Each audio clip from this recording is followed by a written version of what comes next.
योनशे, ये victory group के bidding conference का इनविटेशन है। ये जियांगबे के सबसे बड़े एंटरप्राइजेस में से एक है। शुक्रिया, आपके बिना ऐसा हो ही नहीं पाता। तुम्हें पता है ना, तुम ये एहसान कैसे चुकाओगी? हाँ,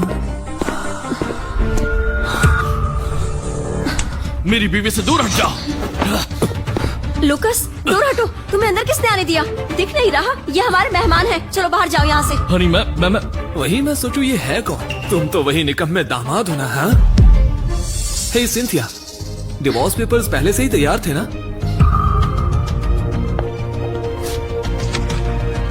मुझे डिवोर्स चाहिए। तुम खुद से पूछो, क्या तुम मेरे पति बनने के लायक भी हो? तुम जियांगबे के सबसे बड़े लूजर हो, किसी कुत्ते की तरह। इसमें पूछने जैसी क्या बात है? तुम जैसा आदमी सिंथिया के साथ रहने के लायक नहीं है। और वैसे भी 3 साल बीत गए और जहाँ तक मुझे पता है तुम अपने बीवी के साथ सोए तक नहीं हो। हाँ?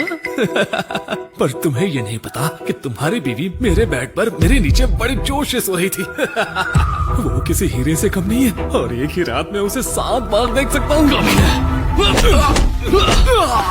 नीच का इनके। लुकस, तुम पागल हो गए हो क्या? मिस्टर वोंग, आप ठीक है? तुम इस माचिस की तीली के लिए मुझे डिवोर्स दे रही अपना हो? मुंह बंद करो। मिस्टर वोंग एक बिजनेस टाइकून है, जवान है और अपनी जुबान के पक्के भी। इन्हें विक्ट्री ग्रुप से इनविटेशन भी आया है। और तुम्हारा क्या?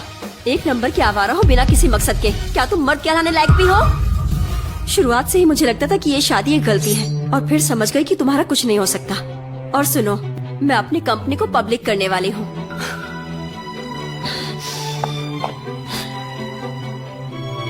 ये 1 करोड़ रुपए है, अपनी जिंदगी गुजार लेना। अब से हमारे बीच कुछ नहीं रहा। जमीन आसमान का फर्क आ गया है, क्योंकि जो शेर होते हैं वो गीदड़ के साथ नहीं रहते। जल्दी इस पर साइन करो, और अगर नहीं करोगे तो मैं तुम्हें और गिरा हुआ समझूंगी। ठीक है, ठीक है। अगर यही तुम्हारा फैसला है तो मैं डिवोर्स एग्रीमेंट साइन करता हूँ।